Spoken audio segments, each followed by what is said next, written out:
الله أكبر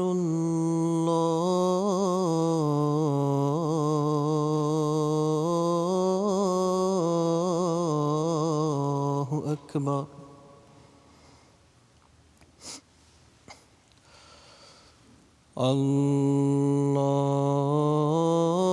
الله أكبر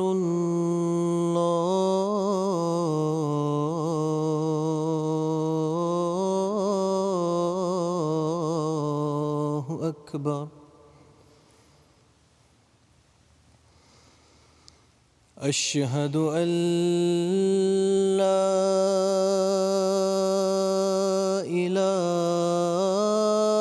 إله إلا الله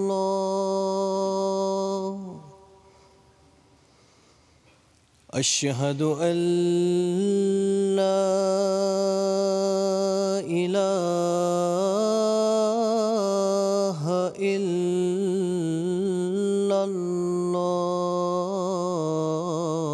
الله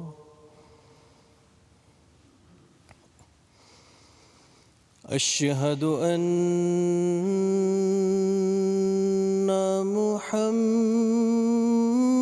محمدًا رسول الله أشهد أن محمدًا رسول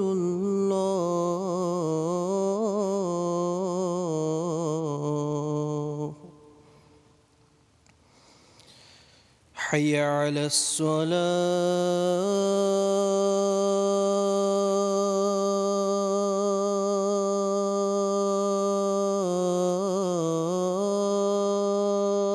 الصلاة حي على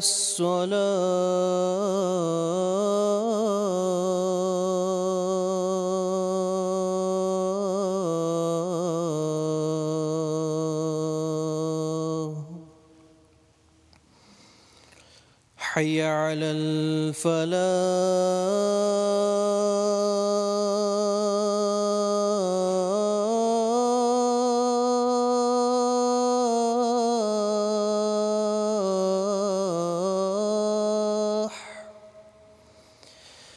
حي على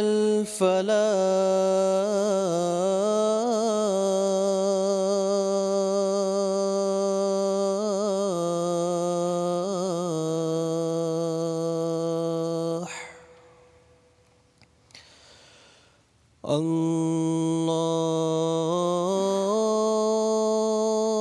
الله أكبر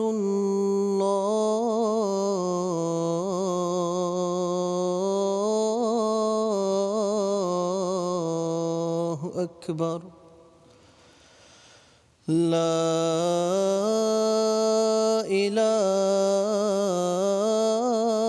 إله إلا الله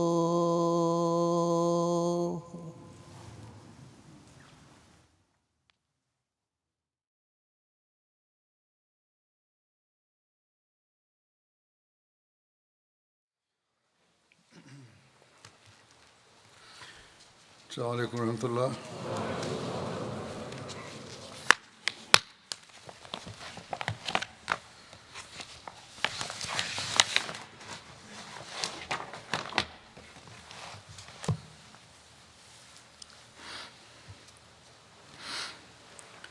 أشهد أن لا إله إلا الله وحده لا شريك له وأشهد أن محمدًا عبده ورسوله أما بعد فأعوذ بالله من الشيطان الرجيم بسم الله الرحمن الرحيم الحمد لله رب العالمين الرحمن الرحيم مالك يوم الدين إياك نعبد وإياك نستعين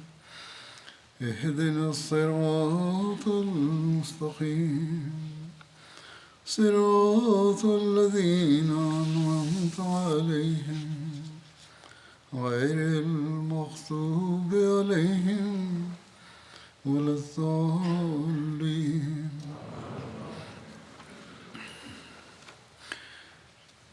حضرت صلی اللہ علیہ وسلم کی سیرت کا ذکر ہو رہا تھا.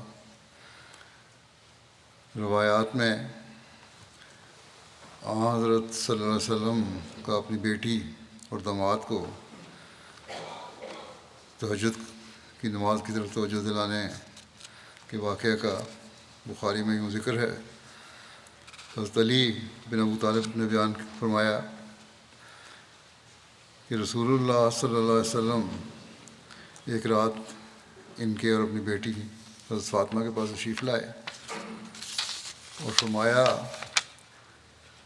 کیا تم دونوں نماز نہیں پڑھتے؟ تو میں نے عرض کیا یا رسول اللہ صلی اللہ علیہ وسلم ہماری جانیں اللہ تعالیٰ کے ہاتھ میں، جب وہ چاہے کہ ہمیں اٹھائے تو ہمیں اٹھاتا ہے. تہجد کی نماز کا ذکر ہو رہا ہے. آپ صلی اللہ علیہ وسلم نے فرمایا کہتے ہیں حضرت علی کہ آپ صلی اللہ علیہ وسلم نے مجھے اس کا کوئی جواب نہیں دیا اور واپس تشریف لے گئے. پھر میں نے آپ صلی اللہ علیہ وسلم کو سنا جب کہ آپ واپس جا رہے تھے. آپ صلی اللہ علیہ وسلم اپنی ران پر ہاتھ مارتے ہوئے فرما رہے تھے کہ وکان الانسان اکثر شین جدلا، کہ انسان سب سے بڑھ کر بحث کرنے والا ہے. حضرت مسلم موعود رضی اللہ عنہ نے اس واقعے کو تفصیل اس طرح بیان فرمائی ہے کہ ایک دفعہ آپ رات اپنے داماد حضرت علی اور اپنی بیٹی حضرت فاطمہ کے گھر گئے اور فرمایا کیا تہجد پڑھا کرتے ہو؟ یعنی وہ نماز جو آدھی رات کے قریب اٹھ کر پڑھی جاتی ہے. حضرت علی نے عرض کیا یا رسول اللہ پڑھنے کی کوشش تو کرتے ہیں مگر جب خدا تعالیٰ کی منشا کے متحد کسی وقت ہماری آنکھ بند رہتی ہے تو پھر تہجد رہ جاتی ہے. آپ صلی اللہ علیہ وسلم نے فرمایا تہجد پڑھا کرو اور اٹھ کر اپنے گھر کی طرف چل پڑے اور راستے میں بار بار کہتے جاتے تھے کہ وکان الانسان اکثر شین جدلا. یہ قرآن کریم کی ایک آیت ہے جس کے معنی ہے کہ انسان اکثر اپنی غلطی تسلیم کرنے سے گھبراتا ہے اور مختلف قسم کی دلیلیں دے کر اپنے قصور پر پردہ ڈالتا ہے. مطلب یہ تھا کہ بجائے اس کے کہ حضرت علی اور حضرت فاطمہ یہ کہتے کہ ہم سے کبھی کبھی غلطی بھی ہو جاتی ہے، انہوں نے یہ کیوں کہا کہ جب خدا تعالیٰ کا منشا ہوتا ہے کہ ہم نہ جاگیں تو ہم سوئے رہتے ہیں، اور اپنی غلطی کو اللہ تعالیٰ کی طرف کیوں منسوب کر لیا. اس بات کو مزید کھول کر بیان کرتے ہوئے حضرت مسلم بہت فرماتے ہیں ایک جگہ کہ حضرت علی اپنا ایک واقعہ بیان فرماتے ہیں جس سے ثابت ہوتا ہے کہ ایک موقع پر جب کہ حضرت علی نے آپ کو ایسا جواب دیا جس میں بحث اور مقابلے کا طرز پایا جاتا تھا، تو بجائے اس کے کہ آپ صلی اللہ علیہ وسلم ناراض ہوتے یا خفگی کا اظہار کرتے، آپ نے ایک ایسی لطیف طرز اختیار کی کہ حضرت علی غالباً اپنی زندگی کے آخری ایام تک اس کی حلاوت سے مزہ اٹھاتے رہے ہوں گے، اور انہوں نے جو لطف اٹھایا ہوگا وہ تو انہی کا حق تھا. اب بھی حضرت صلی اللہ علیہ وسلم کے اس اظہار ناپسندیدگی کو معلوم کر کے ہر ایک باریک بین نظر محو حیرت ہو جاتی ہے. حضرت علی کرم اللہ وجہ فرماتے ہیں نبی کریم صلی اللہ علیہ وسلم ایک رات میرے اور فاطمہ زہرا کے پاس تشریف لائے جو رسول اللہ صلی اللہ علیہ وسلم کی صاحبزادی تھی، اور فرمایا کیا تم تہجد کی نماز نہیں پڑھا کرتے؟ میں نے جواب دیا کہ یا رسول اللہ ہماری جانیں تو اللہ تعالیٰ کے قبضے میں ہیں، اور جب وہ اٹھانا چاہتا ہے اٹھا دیتا ہے۔ آپ صلی اللہ علیہ وسلم اس بات کو سن کر لوٹ گئے اور مجھے کچھ نہیں کہا۔ پھر میں نے آپ سے سنا اور آپ پیٹھ پھیر کر کھڑے ہوئے تھے، اور آپ نے اپنی ران پر ہاتھ مار کر کہہ رہے تھے کہ انسان تو اکثر باتوں میں بحث کرنے لگ پڑتا ہے۔ اللہ اللہ، کس لطیف طرز سے حضرت علی کو آپ نے سمجھایا کہ آپ صلی اللہ علیہ وسلم کو یہ جواب نہیں دینا چاہیے تھا، کہ آپ کو یہ جواب نہیں دینا چاہیے تھا، کوئی اور ہوتا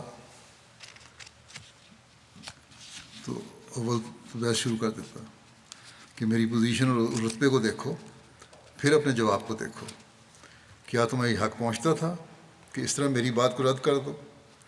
یہ نہیں تو کم از کم بحث شروع کر دیتا کہ یہ تمہارا دعویٰ غلط ہے کہ انسان مجبور ہے اور اس کے تمام افعال اللہ تعالیٰ کے قبضے میں ہیں، وہ جس طرح چاہے کرواتا ہے، چاہے نماز کی توفیق دے چاہے نہ دے۔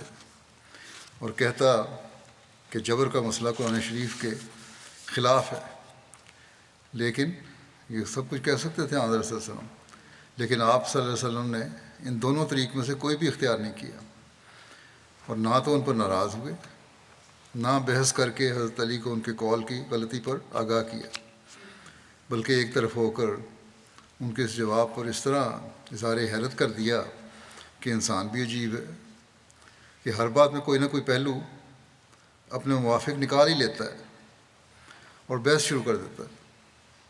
حقیقت میں آپ صلی اللہ علیہ وسلم کا اتنا کہہ دینا ایسے منافع اندر رکھتا تھا کہ جس کا عشر عشیر بھی کسی اور کی 100 بحثوں سے نہیں پہنچ سکتا تھا۔ اس حدیث سے ہمیں بہت سی باتیں معلوم ہوتی ہیں، آگے تجزیہ کیا آپ نے کہ کیا کیا باتیں معلوم ہوتی ہیں جن سے حضرت صلی اللہ علیہ وسلم کے اخلاق کے مختلف پہلوؤں پر روشنی پڑتی ہے، اور اسی جگہ ان کا ذکر کر دینا مناسب معلوم ہوتا ہے۔ اول تو یہ معلوم ہوتا ہے کہ آپ صلی اللہ علیہ وسلم کو دینداری کا کس قدر خیال تھا کہ رات کے وقت پھر کر اپنے قریبیوں کا خیال رکھتے تھے۔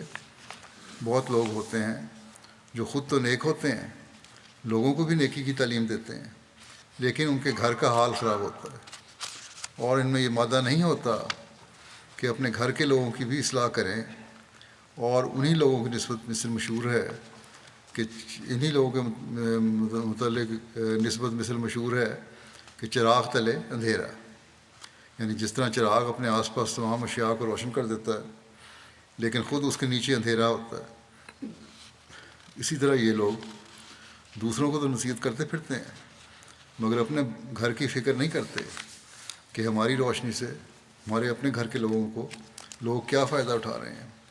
مگر حضرت صلی اللہ علیہ وسلم کو اس بات کا خیال معلوم ہوتا ہے کہ ان کے عزیز بھی اس نور سے منور ہوں جس سے وہ دنیا کو روشن کرنا چاہتے تھے، اور اس کا آپ تعہد بھی کرتے تھے، اور ان کے امتحان و تجربہ میں لگے رہتے تھے۔ اور تربیت اعزاء ایک ایسا اعلیٰ درجہ کا جوہر ہے جو اگر آپ صلی اللہ علیہ وسلم میں نہ ہوتا تو آپ کے اخلاق میں ایک قیمتی چیز کی کمی رہ جاتی، لیکن آپ کیونکہ اعلیٰ اخلاق پہ قائم تھے اس لیے یہ جوہر بھی آپ میں خوب تھا۔ دوسری بات یہ معلوم ہوتی ہے کہ آپ صلی اللہ علیہ وسلم کو اس تعلیم پر کامل یقین تھا جو آپ دنیا کے سامنے پیش کرتے تھے، اور ایک منٹ کے لیے بھی آپ اس پر شک نہیں کرتے تھے۔ اور جیسا کہ لوگ اعتراض کرتے ہیں کہ نعوذ باللہ دنیا کو الو بنانے کے لیے اور اپنی حکومت جمانے کے لیے آپ صلی اللہ علیہ وسلم نے یہ سب کارخانہ بنایا تھا، مخالفین اسلام یہی اعتراض کرتے ہیں، ورنہ آپ کو کوئی وحی نہیں آتی تھی۔ کئی اورینٹلسٹ اس طرح ہی لکھتے رہتے ہیں، اور اس کافر بھی یہی کہا کرتے تھے۔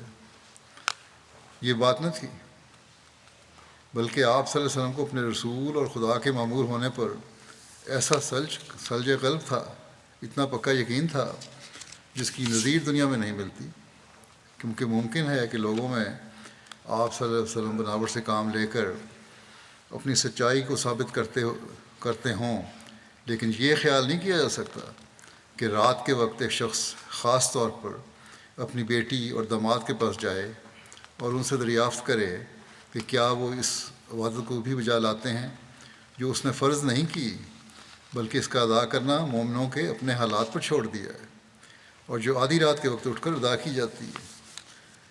اس وقت آپ صلی اللہ علیہ وسلم کو جانا اور اپنی بیٹی اور داماد کو ترغیب دینا کہ وہ تہجد بھی ادا کیا کریں، اس کامل یقین پر دلالت کرتا ہے جو آپ صلی اللہ علیہ وسلم کو اس تعلیم پر تھی جس پر آپ لوگوں کو چلانا چاہتے تھے۔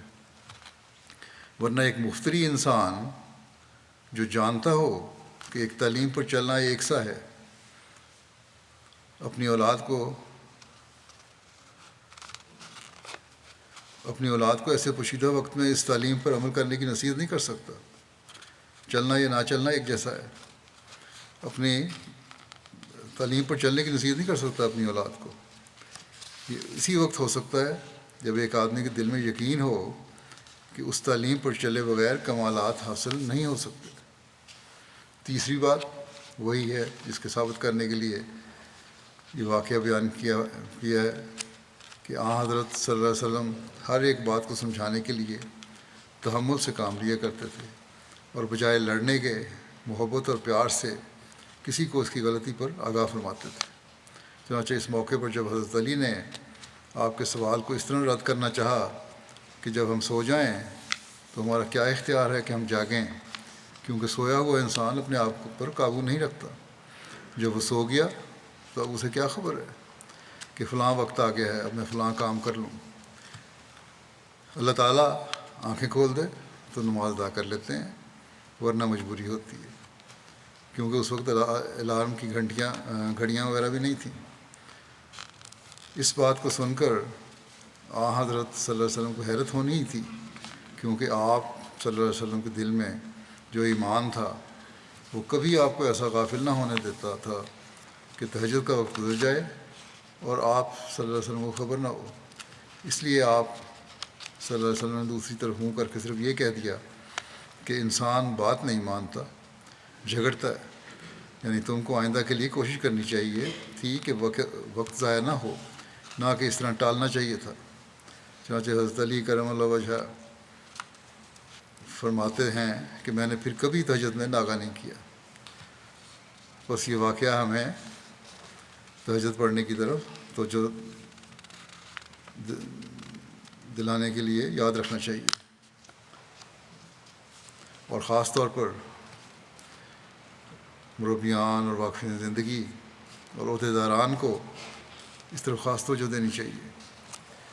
راتوں کی دعائیں ہیں جو اللہ تعالیٰ کے فضل کو زیادہ کھینچتی ہیں، اور آج کل دنیا کو تباہی سے بچانے کے لیے ان کی خاص طور پر ضرورت ہے۔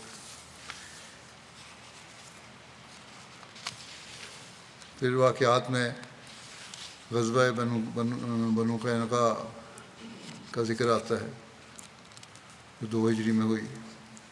اس کے بارے میں لکھا ہے کہ نبی کریم صلی اللہ علیہ وسلم کے مدینہ ہجرت کر جانے کے بعد عرب کے کفار کا معاملہ ایک جیسا نہ رہا، وہ 3 قسموں میں بڑھ چکے تھے۔ ایک وہ تھے جن سے آپ صلی اللہ علیہ وسلم نے اس شرط پر صلح کر لی تھی کہ وہ نہ تو آپ صلی اللہ علیہ وسلم سے جنگ کریں گے اور نہ ہی آپ صلی اللہ علیہ وسلم کے خلاف آپ کے دشمنوں کی مدد کریں گے۔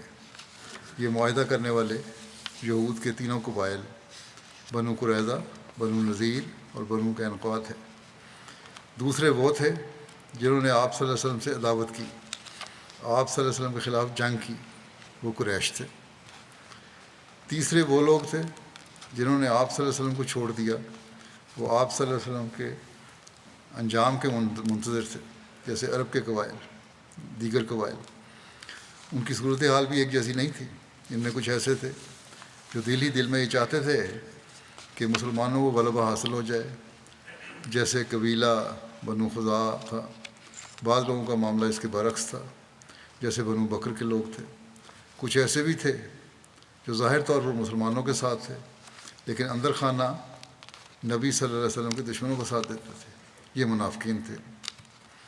جب آپ صلی اللہ علیہ وسلم مدینہ تشریف لائے تو آپ صلی اللہ علیہ وسلم نے سب یہود سے معاہدہ کیا آپ اور ان کے صلی اللہ علیہ وسلم اور ان کے مابین معاہدہ لکھا گیا۔ ہر قوم اپنے حلیف کے ساتھ مل گئی۔ اب آپ نے اپنے اور ان کے مابین امان نامہ لکھا۔ ان پر بہت سی شرائط عائد کیں۔ ان میں سے ایک شرط یہ تھی کہ وہ آپ صلی اللہ علیہ وسلم کے خلاف کسی دشمن کی مدد نہیں کریں گے۔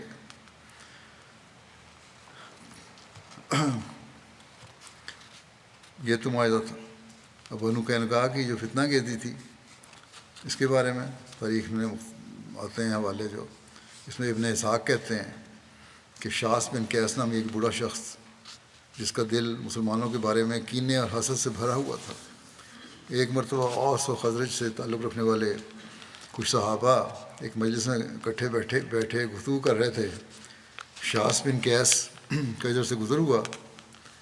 اس نے جب انہیں زمانہ جاہلیت کی دشمنی بھلا کر اسلام کی بدولت آپس میں ایک دوسرے سے محبت کرتے اور صلح صفائی کے ساتھ مل جل کر بیٹھتے دیکھا تو وہ جل کر رہ گئے۔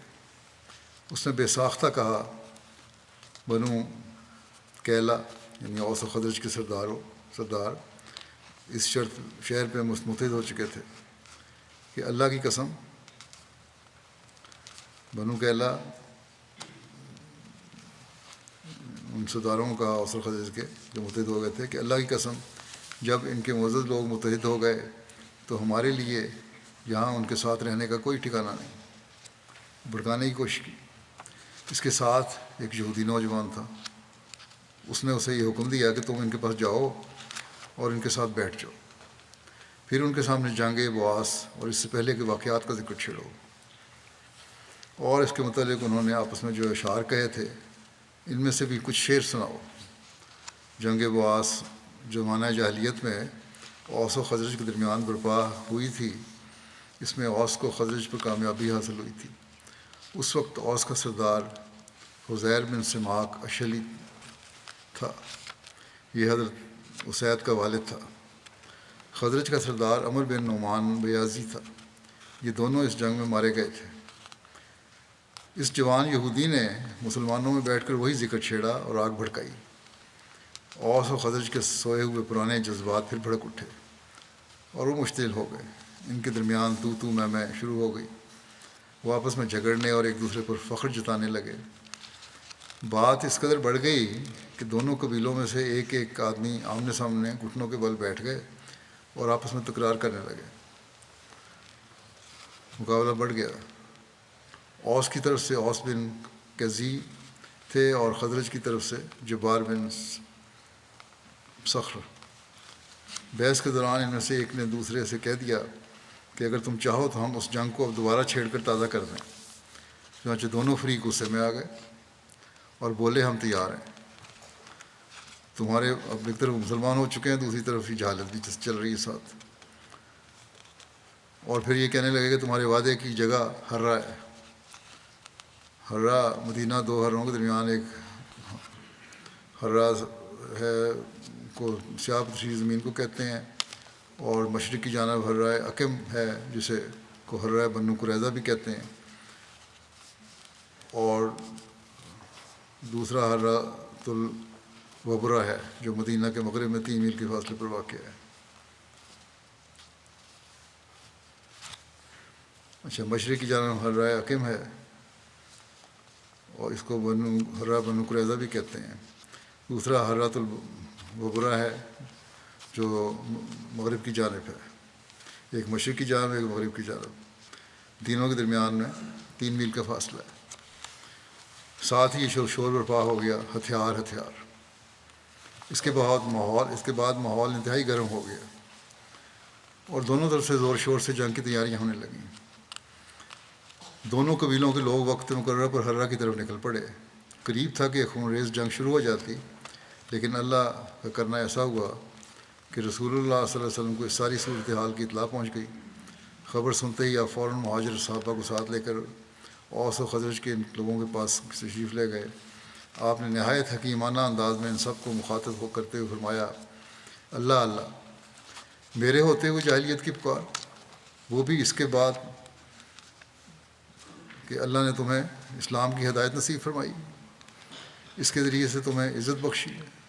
تم سے جاہلیت کے اثرات کا خاتمہ فرما دیا ہے، تمہیں کفر سے نجات دلائی ہے اور تمہارے دلوں میں الفت ڈال دی ہے۔ ان چیزوں کے باوجود تم یہ جہالت کر رہے ہو۔ رسول اللہ صلی اللہ علیہ وسلم کی اس گفتگو کا ان پر ایسا زبردست اثر ہوا کہ انہوں نے اپنے فعل پر سخت ندامت کا اظہار کیا اور رونا شروع کر دیا۔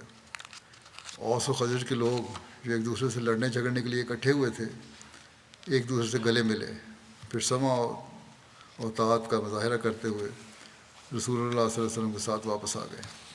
یہ سیرت ابن شام کی تفصیل ہے۔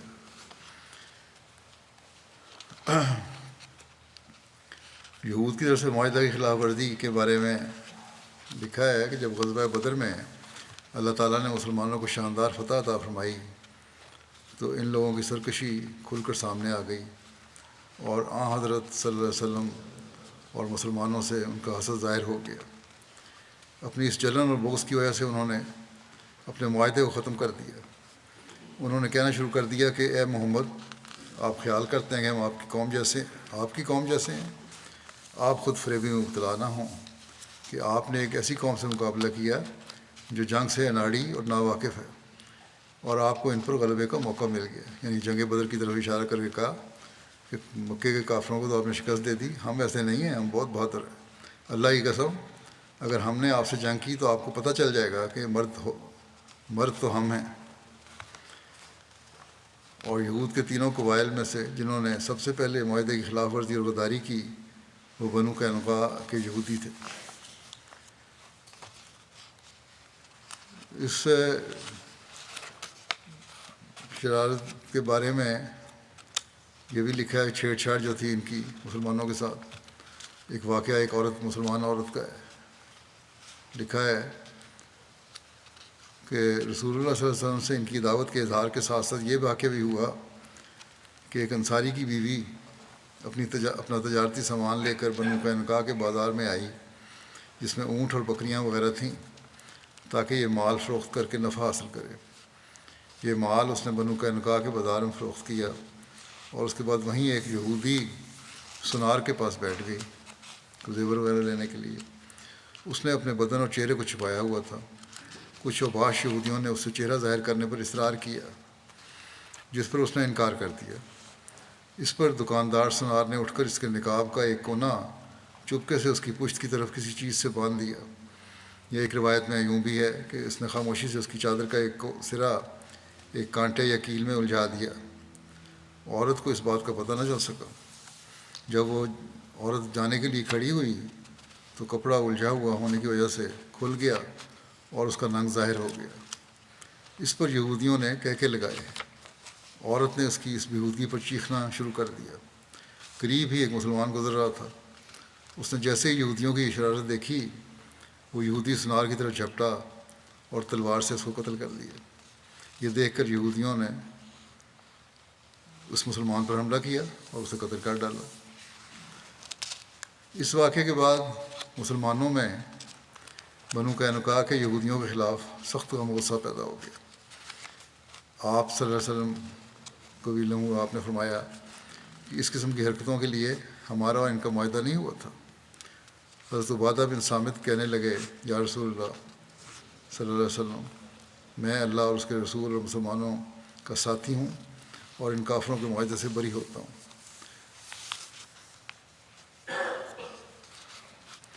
بہرحال حضرت صلی اللہ علیہ وسلم نے بنو قینقاع کو سمجھانے کی کوشش کی،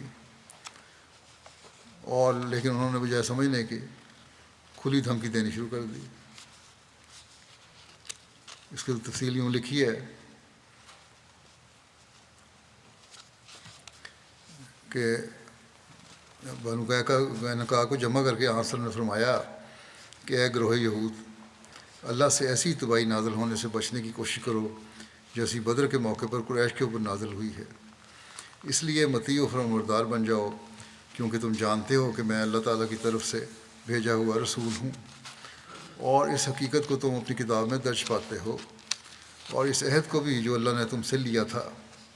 انہوں نے کہا، اے محمد صلی اللہ علیہ وسلم، آپ شاید یہ سمجھتے ہیں کہ ہم بھی آپ کے قوم والوں کی طرح ہیں۔ اس دھوکے میں نہ رہیے، کیونکہ اب تک آپ کو ایسی قوم سے واسطہ پڑا ہے جنگ اور اس کے طریق نہیں جانتے، لہذا آپ نے انہیں آسانی سے زیر کر لیا۔ لیکن خدا کی قسم اگر آپ نے ہم سے جنگ کی تو آپ کو پتہ چل جائے گا کہ کیسے بہادروں سے پالا پڑا ہے۔ ایک دوسری روایت میں ہے کہ رسول اللہ صلی اللہ علیہ وسلم کو جب غزوہ بدر کے موقع پر یہود کی بدعہدی کا علم ہوا تو آپ صلی اللہ علیہ وسلم نے یہود کو بنو قینقاع کے بازار میں جمع کر کے تنبیہ فرمائی تھی۔ بہرحال یہ تنبیہ کی تھی، اس پہ ان کا یہ جواب تھا۔ اس کے بعد بنو قینقاع کے یہود وہاں سے جا کر قلعہ بند ہو گئے۔ یہ ساری باتیں ہوئیں، اس کے بعد وہ چلے گئے اور اپنے قلعے میں چلے گئے۔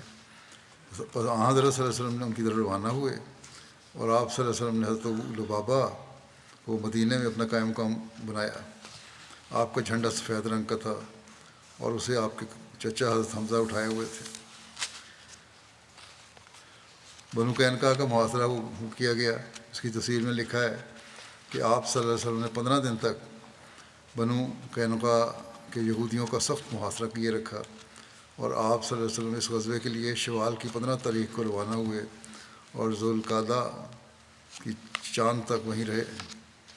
اللہ تعالیٰ نے ان کے دلوں میں مسلمانوں کا روح پیدا فرما دیا۔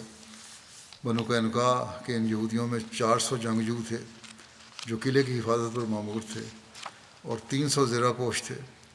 آخر محاصرے سے تنگ آ کر یہود نے حضرت صلی اللہ علیہ وسلم سے درخواست کی کہ ہمارا راستہ چھوڑ دیں تو ہم مدینہ سے جلا وطن ہو کر ہمیشہ کے لیے چلے جائیں گے، اور صرف ہماری عورتوں اور بچوں کو ہمارے لیے چھوڑ دیں جنہیں ہم اپنے ساتھ لے جائیں، اور باقی مال و دولت آپ رکھ لیں، اور مال بھی، ہتھیار وغیرہ بھی شامل ہوں گے۔ آپ صلی اللہ علیہ وسلم نے یہود کی یہ بات قبول فرما لی اور انہیں مدینہ سے نکل جانے کا حکم دیا۔ سیرت الحدیبیہ کے میں اس طرح درج ہے۔ لیکن سیرت کی اکثر کتب میں یہ بھی ہے کہ عبداللہ بن ابی بن سلول کے حوالے سے یہ روایت ہے کہ اس موقع پر وہ نبی کریم صلی اللہ علیہ وسلم کی خدمت میں بار بار حاضر ہوا۔ وہ کیونکہ بنو قینقاع کا حلیف تھا، اس لیے اس نے بار بار سفارش اور التجا کی اور مختلف طریقوں سے اس امر کا اظہار کیا کہ نبی کریم صلی اللہ علیہ وسلم بنو قینقاع کو معاف کر دیں، ان کو قتل نہ کریں اور انہیں جانے دیں اور انہیں بخش دیں۔ اس روایت سے یہ تاثر پیدا ہوتا ہے گویا حضرت صلی اللہ علیہ وسلم نے ان کے قتل کا ارادہ فرمایا تھا، اور یہ کہ عبداللہ بن ابی کی مسلسل سفارش سے ان کو معاف کیا گیا تھا۔ لیکن یہ درست نہیں ہے، کبھی آپ نے قتل کا ارادہ نہیں فرمایا ان کی عورتوں، بچوں یا ان لوگوں کو۔ در حقیقت اور اس طرح کی جو روایات ہیں وہ مشکوک ہیں۔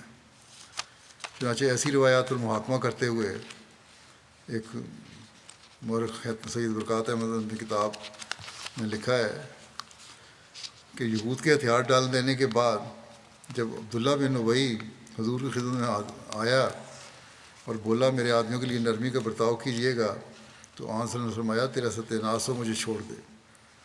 ابن ابی نے جواب دیا ہرگز نہیں، واللہ میں آپ کو جانے نہیں دوں گا جب تک آپ میرے آدمیوں کے ساتھ نرمی کا برتاؤ نہیں کریں گے۔ کیا آپ ان کو تہہ تہہ کر دیں گے؟ خدا کی قسم مجھے پورا یقین ہے کہ حالات تبدیل ہو کر رہیں گے۔ اس پر رسول اللہ صلی اللہ علیہ وسلم نے فرمایا اچھی بات ہے، تو تم ہی انہیں لے جاؤ۔ ابن اسحاق، واقدی اور ابن سعد تینوں اس قصے کو بیان کرتے ہیں۔ ان تینوں کو پڑھ کر یہ اندازہ ہوتا ہے کہ گویا رسول اللہ صلی اللہ علیہ وسلم پر عبداللہ بن ابی کا کچھ اثر تھا، لیکن خود عبداللہ بن ابی کی سفارشی الفاظ مشتبہ معلوم ہوتے ہیں۔ ابن اسحاق کے بیان میں اس کا قطعاً اظہار نہیں ہوتا کہ رسول اللہ صلی اللہ علیہ وسلم نے کوئی ایسی بات فرمائی ہو جس سے یہ نتیجہ نکالا جا سکے کہ آپ بنو قینقاع کو تہہ کر دینے کا ارادہ کر چکے تھے۔ ایک تو مورخ یہ کہ اس سے ثابت نہیں ہوتا۔ واقعی کہ ہاں اس ارادہ کی طرف اشارہ ضرور ملتا ہے، اور اسی بات کو ابن سعد نے بھی دہرایا ہے۔ لیکن اس موقع پر ہمیں یہ بات ذہن میں ضرور رکھنی چاہیے کہ اگرچہ آپ صلی اللہ علیہ وسلم ایک سیاسی رہنما بھی تھے، لیکن دشمنوں کے ساتھ بے جا سختی کا معاملہ کبھی نہیں کرتے تھے۔ آپ تشدد کو ناپسند کرتے تھے، اور میدان جنگ میں بھی اگر جاتے تو بوجہ مجبوری جاتے تھے، اور وہاں بھی خانخواہ خون ریزی سے پرہیز کرتے تھے۔ بہرحال یہ گیا محاصرہ تو ہوا تھا، اور انہوں نے پناہ بھی مانگی تھی، اس لیے بنو قینقاع کی جلا وطنی بھی ہوئی۔ اس کا تفصیل یوں ہے، اس یہودی قبیلہ کے درخواست کے مطابق ان کو جلا وطن کرنے کا فیصلہ کیا گیا، اور یہود کو مدینہ سے جلا وطن کرنے کی ذمہ داری آپ صلی اللہ علیہ وسلم نے حضرت عبادہ بن صامت کے سپرد فرمائی، اور مدینہ سے 3 دن میں نکل جانے کی مہلت دی۔ چنانچہ وہ 3 دن میں مدینہ سے نکل گئے۔ ایک قول یہ ہے کہ یہود نے عبادہ سے مزید مہلت طلب کی، لیکن آپ صلی اللہ علیہ وسلم نے 1 گھنٹے کی مزید مہلت دی اور اپنی نگرانی میں جلا وطن کیا۔ یہ لوگ یہاں سے نکل کر شام کے علاقے ازریات چلے گئے۔ شام کی طرف ایک شہر ہے۔ ایک قول یہ بھی ہے کہ جلا وطن کرنے پر حضرت محمد بن مسلمہ کو معمور فرمایا تھا، عین ممکن ہے کہ دونوں کو یہ ذمہ داری سپرد کی ہو۔ بہرحال یہود کے گھروں سے کافی ہتھیار ملے جب وہ لوگ چلے گئے تو، کیونکہ یہ دوسرے یہودیوں میں سے سب سے زیادہ مالدار اور سب سے زیادہ بہادر اور جنگجو لوگ تھے۔ آپ صلی اللہ علیہ وسلم نے ان کے ہتھیاروں میں سے اپنے لیے 3 کمانیں، 2 زرہیں، 3 تلواریں اور 3 نیزے منتخب فرمائے۔ کمانوں کے نام کتوم، روحا اور بیضاء ہے۔ کتوم غزوہ احد میں ٹوٹ گئی تھی۔ 2 زرہیں جن کے نام سغدیہ اور فضہ ہیں، اسی طرح 3 نیزے اور 3 تلواریں منتخب فرمائیں۔ ایک تلوار کو قلی، دوسرے کو بطار کہا جاتا تھا، تیسری کا کوئی نام نہیں تھا۔ سیرۃ الحلفیہ کی یہ روایت ہے۔ بنو قینقاع کے غزوے کا ذکر سیرۃ ختم النبیین میں یوں ہے، جس وقت حضرت صلی اللہ علیہ وسلم مکے سے ہجرت کر کے مدینہ تشریف لائے تھے، اس وقت مدینہ میں یہود کے 3 قبائل آباد تھے۔ ان کے نام بنو قینقاع، بنو نذیر اور بنو قریظہ تھے۔ حضرت صلی اللہ علیہ وسلم نے مدینہ میں آتے ہی ان قبائل کے سامنے امن و امان کے معاہدے کر لیے اور آپس میں صلح اور امن کے ساتھ رہنے کی بنیاد ڈالی۔ معاہدے کی روح سے فریقین اس بات کے ذمہ دار تھے کہ مدینہ میں امن و امان قائم رکھیں، اور اگر کوئی بیرونی دشمن مدینہ پر حملہ آور ہو تو سب مل کر اس کا مقابلہ کریں۔ شروع میں تو یہود اس معاہدے کے پابند رہے، اور کم از کم ظاہری طور پر انہوں نے مسلمانوں کے ساتھ کوئی جھگڑا پیدا نہیں کیا، لیکن جب انہوں نے دیکھا کہ مسلمان مدینہ میں زیادہ اقتدار حاصل کرتے جاتے ہیں تو ان کے تیور بدلنے شروع ہو گئے، اور انہوں نے مسلمانوں کی اس بڑھتی ہوئی طاقت کو روکنے کا تہیہ کر لیا، اور اس غرض کے لیے انہوں نے ہر قسم کی جائز و ناجائز تدابیر اختیار کرنی شروع کی، حتیٰ کہ انہوں نے اس بات کی کوشش سے بھی دریغ نہیں کیا کہ مسلمانوں کے اندر پھوٹ پیدا کر کے خانہ جنگی شروع کرا دیں۔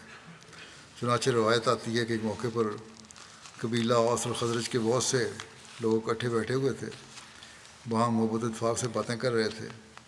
بعض فتنہ پرداز یہود نے اس مجلس میں پہنچ کر جنگ بعاث کا تذکرہ شروع کر دیا۔ یہ وہ خطرناک جنگ تھی جو ان 2 قبائل کے درمیان ہجرت سے چند سال قبل ہوئی تھی، اور جس میں اوس و خزرج کے بہت سے لوگ ایک دوسرے کے ہاتھ سے مارے گئے تھے۔ جیسے پہلے بھی تفصیل سے ذکر ہو چکا ہے، اس جنگ کا ذکر آتے ہی بعض جوشیلے لوگوں کے دلوں میں پرانی یاد تازہ ہو گئی اور گزشتہ عداوت کے منظر آنکھوں کے سامنے پھر گئے۔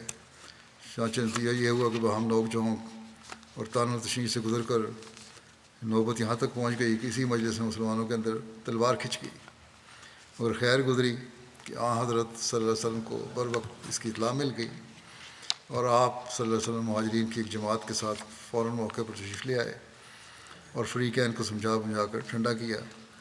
پھر ملامت بھی فرمائی کہ تم میرے ہوتے ہوئے جاہلیت کا طریقہ اختیار کرتے ہو اور خدا کی اس نعمت کی قدر نہیں کرتے کہ اس نے اسلام کے ذریعے تمہیں بھائی بھائی بنا دیا۔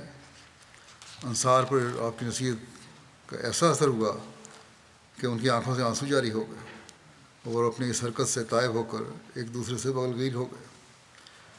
جب جنگ بدر ہو چکی اور اللہ تعالیٰ نے اپنے فضل سے مسلمانوں کو باوجود ان کی قلت اور بے سر و سامانی کے قریش کے ایک بڑے جرار لشکر پر نمایاں فتح دی اور مکے کے بڑے بڑے عمائد خاک میں مل گئے، تو مدینے کے یہودیوں کی آتش حسد بھڑک اٹھی اور انہوں نے مسلمانوں کے ساتھ کھلم کھلا نوک جھونک شروع کر دی اور مجلسوں میں برملا طور پر کہنا شروع کیا کہ قریش کے لشکر کو شکست دینا کون سی بڑی بات تھی، ہمارے ساتھ محمد صلی اللہ علیہ وسلم کا مقابلہ ہو تو ہم بتا دیں گے کس طرح لڑا کرتے ہیں۔ حتیٰ کہ ایک مجلس میں انہوں نے خود حضرت صلی اللہ علیہ وسلم کے منہ پر اسی قسم کے الفاظ کہے۔ چنانچہ روایت آتی ہے کہ جنگ بدر کے بعد جب حضرت صلی اللہ علیہ وسلم مدینہ تشریف لائے تو آپ نے ایک دن یہودیوں کو جمع کر کے ان کو نصیحت فرمائی اور اپنا دعویٰ پیش کر کے اسلام کی طرف دعوت دی۔ آپ صلی اللہ علیہ وسلم کی اس پرامن اور ہمدردانہ تقریر کا رؤسائے یہود نے ان الفاظ میں جواب دیا کہ اے محمد صلی اللہ علیہ وسلم، تم شاید چند قریش کو قتل کر کے مغرور ہو گئے ہو، اور وہ لوگ لڑائی کے فن سے ناواقف تھے۔ اگر ہمارے ساتھ تمہارا مقابلہ ہو تو تمہیں پتہ لگ جائے گا کہ لڑنے والے ایسے ہوتے ہیں۔ یہود نے صرف عام دھمکی پر ہی اکتفا نہیں کیا، بلکہ ایسا معلوم ہوتا ہے کہ انہوں نے حضرت صلی اللہ علیہ وسلم کے قتل کے بھی منصوبے شروع کر دیے تھے، کیونکہ روایت آتی ہے کہ جب ان دنوں میں طلحہ بن براء جو ایک مخلص صحابی تھے فوت ہونے لگے تو انہوں نے وصیت کی کہ اگر میں رات کو مروں تو نماز جنازہ کے لیے حضرت صلی اللہ علیہ وسلم کو اطلاع نہ دی جاوے، تا ایسا نہ ہو کہ میری وجہ سے آپ پر یہود کی طرف سے کوئی حادثہ گزر جاوے۔ الغرض جنگ بدر کے بعد یہود نے کھلم کھلا شرارت شروع کر دی، اور چونکہ مدینہ کے یہود میں بنو قینقاع سب میں زیادہ طاقتور اور بہادر تھے، اس لیے سب سے پہلے انہی کی طرف سے عہد شکنی شروع ہوئی۔ چنانچہ مورخین لکھتے ہیں کہ مدینہ کے یہودیوں میں سے سب سے پہلے بنو قینقاع نے اس معاہدے کو توڑا جو ان کے اور حضرت صلی اللہ علیہ وسلم کے درمیان ہوا تھا، اور بدر کے بعد انہوں نے بہت سرکشی شروع کر دی اور برملا طور پر بغض و حسد کا اظہار کیا اور عہد و پیمان کو توڑ دیا۔ مگر باوجود اس قسم کی باتوں کے مسلمانوں نے اپنے آقا کی ہدایت کے ماتحت ہر طرح سے صبر سے کام لیا اور اپنی طرف سے کوئی پیش دستی نہیں ہونے دی۔ مگر حدیث میں آتا ہے کہ اس معاہدے کے بعد جو یہود کے ساتھ ہوا تھا، حضرت صلی اللہ علیہ وسلم خاص طور پر یہود کی دلداری کا خیال رکھتے تھے، ان کی طرف سے دشمنی کا رویہ تھا اور صلی اللہ علیہ وسلم کی طرف سے دلداری کا رویہ۔ چنانچہ ایک دفعہ ایک مسلمان اور ایک یہودی میں کچھ اختلاف ہو گیا۔ یہودی نے حضرت موسیٰ کی تمام انبیاء پر فضیلت بیان کی، صحابی کو اس پر غصہ آیا اور اس نے یہودی کے ساتھ کچھ سختی کی اور حضرت صلی اللہ علیہ وسلم کو افضل الرسل بیان کیا۔ جب حضرت صلی اللہ علیہ وسلم کو اس واقعے کی اطلاع ہوئی تو آپ ناراض ہوئے اور اس صحابی کو ملامت فرمائی اور کہا کہ تمہارا یہ کام نہیں کہ تم خدا کے رسولوں کی ایک دوسرے پر فضیلت بیان کرتے پھرو۔ اور پھر آپ نے موسیٰ کی ایک جزوی فضیلت بیان کر کے یہودی کی دلداری فرمائی۔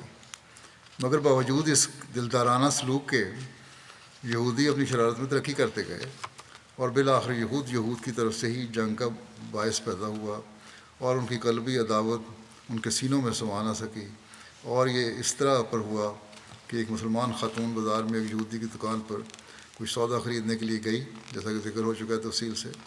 بعض شریف یہودیوں نے جو اس دکان پر بیٹھے ہوئے تھے اسے نہایت و باشانہ طریق پر چھیڑا، اور خود دکاندار نے شرارت کی کہ اس عورت کے تہہ بند کے نچلے کونے کو اس کی بے خبری کی حالت میں کسی کانٹے وغیرہ سے اس کی پیٹھ کے کپڑے سے ٹانک دیا۔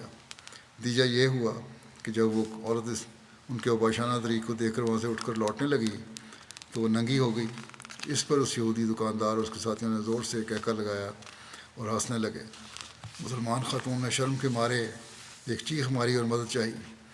اتفاق سے ایک مسلمان اس وقت قریب موجود تھا، وہ لپک کر موقع پر پہنچا اور وہاں لڑائی میں یہودی دکاندار مارا گیا، جس پر چاروں طرف سے اس مسلمان پر تلواریں برس پڑیں اور وہ غیور مسلمان وہیں پر ڈھیر ہو گیا۔ مسلمانوں کی اس واقعے کا علم ہوا تو غیرت قومی سے ان کی آنکھوں میں خون اتر آیا، اور دوسری طرف یہودی جو اس واقعے کو لڑائی کا بہانہ بنانا چاہتے تھے ہجوم کر کے اکٹھے ہو گئے اور ایک بلوے کی صورت پیدا ہو گئی۔ حضرت صلی اللہ علیہ وسلم کو اطلاع ہوئی تو آپ نے رؤسائے بنو قینقاع کو جمع کر کے کہا کہ یہ طریقہ اچھا نہیں۔ اب آپ کا طریقہ دیکھ لیں، کس طرح آپ نے کوشش کی کہ کسی طرح معاملہ ٹھنڈا ہو۔ تم ان شرارتوں سے باز آ جاؤ اور خدا سے ڈرو۔ انہوں نے بجائے اس کے کہ اظہار افسوس و ندامت کرتے اور معافی کے طالب بنتے، سامنے سے ناہید متمردانہ جواب دیے، یعنی بڑی سرکشی اور نافرمانی والے جواب دیے، اور پھر وہی دھمکی دہرائی کہ بدر کی فتح پر غرور نہ کرو، جب ہم سے مقابلہ ہوگا تو پتہ لگ جائے گا کہ لڑنے والے ایسے ہوتے ہیں۔ ناچار آپ صلی اللہ علیہ وسلم صحابہ کی ایک جمعیت کے ساتھ لے کر بنو قینقاع کے قلعوں کی طرف روانہ ہو گئے۔ اب یہ آخری موقع تھا کہ وہ اپنے افعال پر پشیمان ہوتے۔ جب آپ روانہ ہوئے تب بھی معافی مانگ لیتے تو ختم ہو جاتا معاملہ، مگر وہ سامنے سے جنگ پر آمادہ تھے۔ الغرض جنگ کا اعلان ہو گیا اور اسلام اور یہودیت کی طاقتیں ایک دوسرے کے مقابلے پر نکل آئیں۔ اس زمانے کے دستور کے مطابق جنگ کا ایک طریق یہ بھی ہوتا تھا کہ اپنے قلعوں میں محفوظ ہو کر بیٹھ جاتے تھے اور فریق مخالف قلعوں کا محاصرہ کر لیتا تھا، اور موقع موقع پر گاہے گاہے ایک دوسرے کے خلاف حملے ہوتے رہتے تھے، حتیٰ کہ یا تو محاصرہ کرنے والی فوج قلعے پر قبضہ کرنے سے مایوس ہو کر محاصرہ اٹھا لیتی تھی اور یہ محصورین کی فتح سمجھی جاتی تھی، اور یا محصورین مقابلے کی تاب نہ لا کر قلعے کا دروازہ کھول کر اپنے آپ کو فاتحین کے سپرد کر دیتے تھے۔ اس موقع پر بھی بنو قینقاع نے یہی طریقہ اختیار کیا اور اپنے قلعوں میں بند ہو کر بیٹھ گئے۔ حضرت صلی اللہ علیہ وسلم نے ان کا محاصرہ کیا اور 15 دن تک برابر محاصرہ جاری رہا۔ بالآخر جب بنو قینقاع کا سارا زور اور غرور ٹوٹ گیا تو انہوں نے اس شرط پر اپنے قلعوں کے دروازے کھول دیے کہ ان کے اموال مسلمانوں کے ہو جائیں گے، مگر ان کی جانوں اور ان کے اہل و عیال پر مسلمانوں کا کوئی حق نہیں ہوگا۔ حضرت صلی اللہ علیہ وسلم نے اس شرط کو منظور فرما لیا، کیونکہ گو موسوی شریعت کی روح سے یہ سب لوگ واجب القتل تھے، اور معاہدے کی روح سے ان لوگوں پر موسوی شریعت کا فیصلہ ہی جاری ہونا چاہیے تھا، مگر اس قوم کا یہ پہلا جرم تھا۔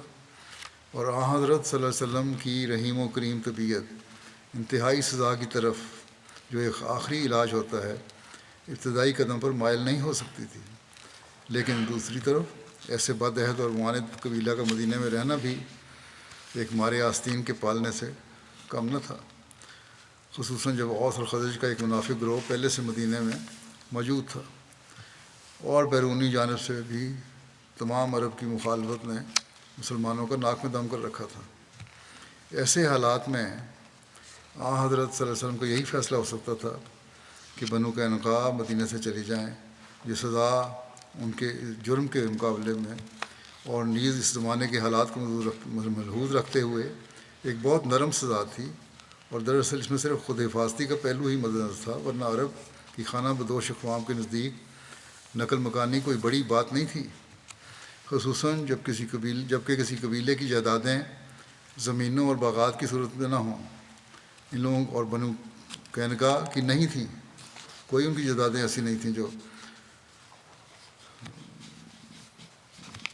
غیر منقولہ ہوں، جو وہاں رہنے جن کو زمینیں یا اس قسم کی جائیدادیں جن پر ان کا انحصار ہو، اور پھر سارے کے سارے قبیلے کو بڑے امن کے ساتھ ایک جگہ کو چھوڑ کر دوسری جگہ جا کر آباد ہونے کا موقع مل جائے۔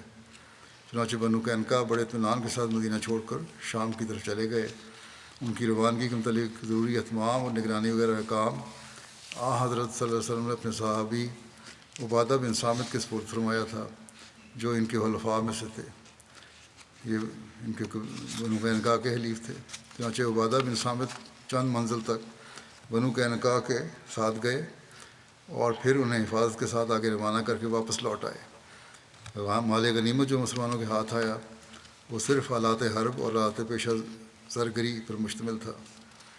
بنو قینقاع کے متعلق بعض روایتوں میں ذکر آتا ہے کہ جب ان لوگوں نے اپنے قلعوں کے دروازے کھول کر اپنے آپ کو حضرت صلی اللہ علیہ وسلم کے سپرد کر دیا تو ان کی بدعہدی اور بغاوت اور شرارتوں کی وجہ سے آپ کا ارادہ ان کے جنگجو مردوں کے قتل کرا دینے کا تھا، اور عبداللہ بن ابی بن سلول رئیس منافقین کی سفارش پر آپ نے ارادہ ترک کر دیا، لیکن محققین نے اس روایت کو صحیح تسلیم نہیں کیا، کیونکہ جب دوسری روایات میں سرین مذکور ہے کہ بنو قینقاع نے اس شرط پر دروازے کھولے تھے کہ ان کی اور ان کے اہل و عیال کی جان بخشی کی جائے گی، تو یہ ہرگز نہیں ہو سکتا تھا کہ حضرت صلی اللہ علیہ وسلم اس شرط کو قبول کر لینے کے بعد دوسرا طریقہ اختیار کرتے اور اس شرط کو توڑ دیتے۔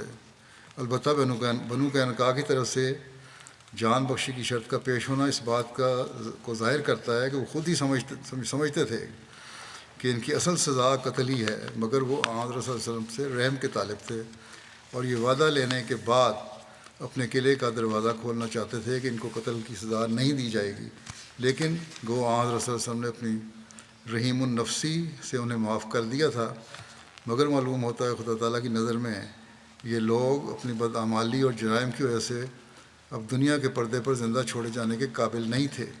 چنانچہ روایت آتی ہے کہ جس جگہ یہ لوگ جلا وطن ہو کر گئے وہاں انہیں ابھی 1 سال بھی نہ گزرا تھا کہ ان میں کوئی ایسی بیماری وغیرہ پڑی کہ سارے کا سارا قبیلہ اسی کا شکار ہو کر پیوند خاک ہو گیا۔ غزوہ بنو قینقاع کی تاریخ کے متعلق کسی کے اختلاف ہے۔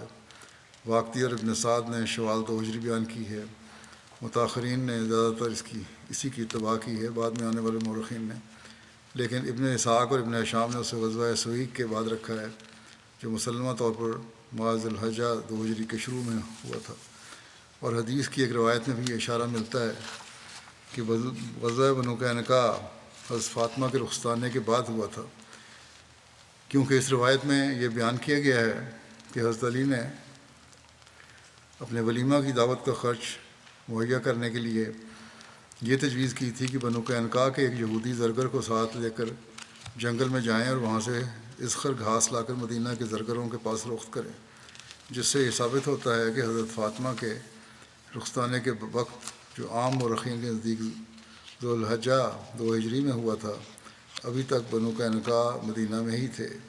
ان وجوہات کی بنا پر مرزا بشیر احمد صاحب کہتے ہیں کہ میں نے غزوہ بنو قینقاع کو غزوہ سویق اور حضرت فاطمہ کے رخصتانہ کے بعد اب آخر 2 ہجری میں رکھا ہے۔ اس موقع پر یہ ذکر بھی خالی از فائدہ نہ ہوگا کہ غزوہ بنو قینقاع کا سبب بیان کرتے ہوئے مسٹر مارگولیس نے اپنی طرف سے ایک عجیب و غریب بات بنا کے لکھی ہے جس کا قطعاً کسی روایت میں اشارہ تک بھی ذکر نہیں آتا۔ بخاری میں ایک روایت آتی ہے کہ حضرت حمزہ نے شراب کے نشے میں اس وقت تک ابھی شراب حرام نہیں ہوئی تھی، حضرت علی کے وہ اونٹ مار دیے تھے جو انہیں جنگ بدر کی غنیمت میں حاصل ہوئے تھے۔ اس منفرد واقعہ کو بغیر کسی قسم کی تاریخی سند کے غزوہ بنو قینقاع کے ساتھ جوڑ کر مسٹر مارگولیس رقم تراز ہیں کہ حضرت صلی اللہ علیہ وسلم نے قبیلہ بنو قینقاع پر اس غرض سے چڑھائی کی تھی کہ تا اس کی غنیمت سے حضرت علی کے اس نقصان کی تلافی کرے۔ کوئی بیتو کی بات جوڑی ہے۔ تاریخ نویسی میں یہ جرت غالباً اپنی مثال آپ ہی ہے، اور پھر لطف یہ ہے کہ مسٹر مارگولیس اس بات کو بھی تسلیم کرتے ہیں کہ میں نے یہ بات اپنی طرف سے قیاس کر کے زائد کی ہے۔ حوالے تو کوئی نہیں ملے، لیکن میرا خیال ہے کہ اس لیے اور کوئی ذریعہ نہیں تھا کہ جنگ پوری کی جائے قبیلے کو 2 اونٹوں کی قیمت کے لیے۔ عجیب سوچیں ان کی۔ مستشرقین یا غیر مسلم تاریخ دان جو ہیں بغض اور عداوت میں اتنے بڑے ہوئے ہیں مسلمانوں کی کہ تاریخ کو توڑ مروڑ کر پیش کرنا ان کے لیے بڑا آسان ہے، اور یہ اکثر جگہ نظر آتا ہے۔ بہرحال باقی باتیں انشاءاللہ آئندہ۔ جو آج کل دنیا کے حالات ہیں ان کی یاد دہانی دوبارہ میں دعا کے لیے کروا دوں۔ حماس اور اسرائیل کی جنگ اور اس کے نتیجے میں معصوم فلسطینی عورتوں اور بچوں کی شہادتیں بڑھتی جا رہی ہیں۔ جنگ کے حالات جس تیزی سے شدت اختیار کر رہے ہیں اور اسرائیل کی حکومت اور بڑی طاقتیں جس پالیسی پر عمل کرتی نظر آ رہی ہیں، اس سے تو عالمی جنگ اب سامنے کھڑی نظر آ رہی ہے، اور اب تو بعض مسلمان ملکوں کے سربراہوں نے بھی یہ کہنا شروع کر دیا کھل کے، روس، چین نے بھی، اور اسی طرح مغربی تجزیہ نگاروں نے بھی یہ کہنا اور لکھنا شروع کر دیا ہے کہ اب یہ جنگ کا دائرہ وسیع ہوتا نظر آ رہا ہے۔ اگر فوری حکمت والی پالیسی اختیار نہ کی گئی تو دنیا کی تباہی ہے۔ سب کچھ خبروں میں آ رہا ہے، آپ سب کے سامنے صورتحال ہے، اس لیے احمدیوں کو دعاؤں کی طرف خاص توجہ دینی چاہیے، ریلیکس نہ ہو جائیں،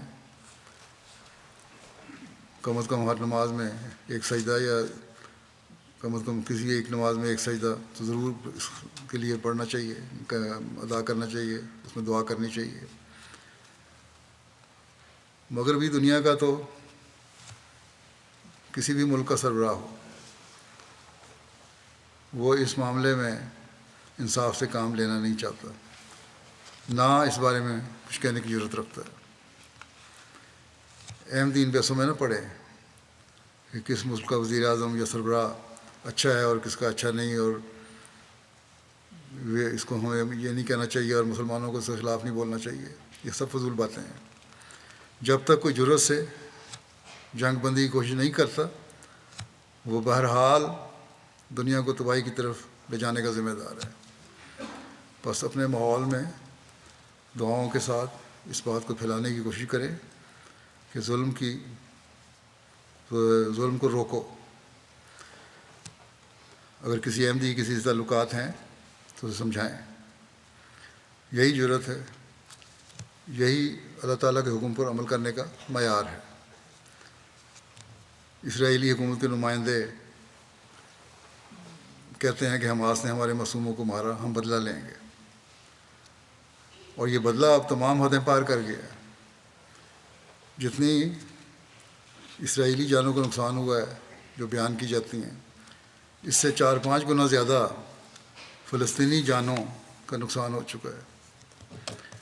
اگر حماس کو ختم کرنے کا ٹارگٹ ہے ان کا، جیسے یہ کہتے ہیں، تو پھر ان سے دو بجو جنگ کریں۔ عورتوں، بچوں، بوڑھوں کو کیوں نشانہ بنا رہے ہیں؟ پھر پانی، خوراک، علاج سب سے محروم کر دیا لوگوں کو۔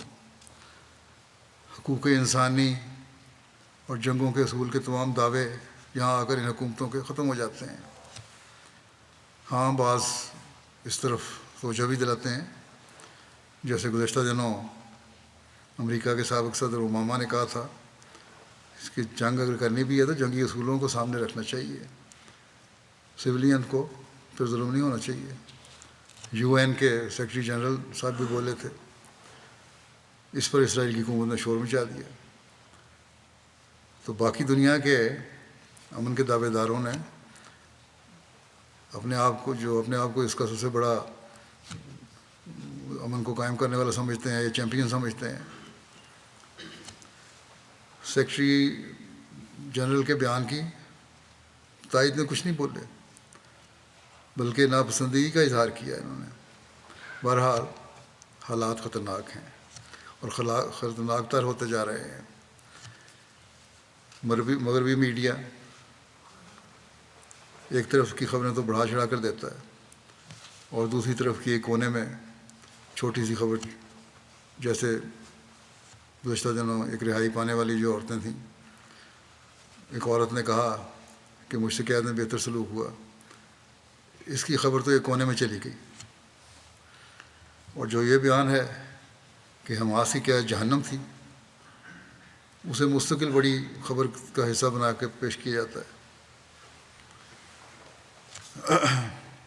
انصاف تو یہ ہے کہ سب صورتحال سامنے رکھی جائے، پھر دنیا کو اپنا فیصلہ کرنے دیں کہ کون ظالم ہے، کون مظلوم ہے، اور کس حد تک یہ جنگ جائز ہے اور کہاں جا کے یہ ختم ہونی چاہیے۔ تو دنیا کے سامنے ساری صورتحال آنی چاہیے، نہ کہ ایک طرفہ رائے۔ بہرحال ہمیں دعاؤں کی طرف بہت توجہ دینی چاہیے۔ ظلم کو ختم کرنے کے لیے اپنے دائرے میں کوشش بھی کرنی چاہیے اور دعا بھی۔ مسلمان مظلوموں کے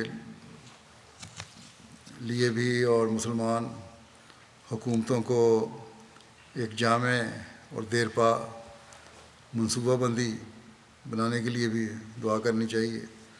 مسلمانوں کی مشکلات دور ہونے کے لیے ہمیں خاص درد رکھنا چاہیے۔ ہم تو اس مسیح موعود کے ماننے والے ہیں جس نے مسلمانوں کے لیے باوجود اس کے کہ تکلیفیں ہمیں پہنچتی رہتی ہیں ان سے، اپنے جذبات کا اظہار یوں کیا کہ اے دل تو نیز خاطر اینا نگاہ دار، کآخر کنند دعوی حب پیغمبروں۔ اے دل، تو ان لوگوں کا لحاظ رکھ، آخر وہ میرے پیغمبر کی محبت کا دعویٰ کرتے ہیں۔ بس حضرت صلی اللہ علیہ وسلم سے محبت کا تقاضا ہے کہ ہم مسلمانوں کے لیے بہت دعا کریں۔ اللہ تعالیٰ ہمیں اس کی توفیق بھی دے اور مسلمانوں کو بھی اور دنیا کو عقل بھی دے.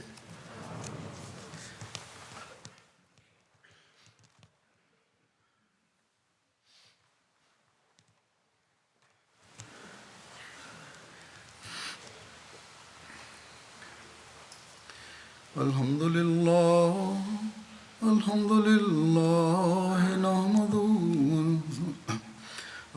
لله نحمده ونستعينه ونستغفره ونؤمن به ونتوكل عليه ونعوذ بالله من شرور أنفسنا ومن سيئات أعمالنا. من يهده الله فلا مضل له ومن يضلل فلا هادي له. ونشهد أن لا إله إلا الله ونشهد أن محمدا عبده ورسوله. عباد الله رحمكم الله إن الله يأمر بالعدل والإحسان وإيتاء ذي القربى وينهى عن الفحشاء والمنكر والبغي يعظكم لعلكم تذكرون. واذكروا الله يذكركم وادعوه يستجب لكم ولذكر الله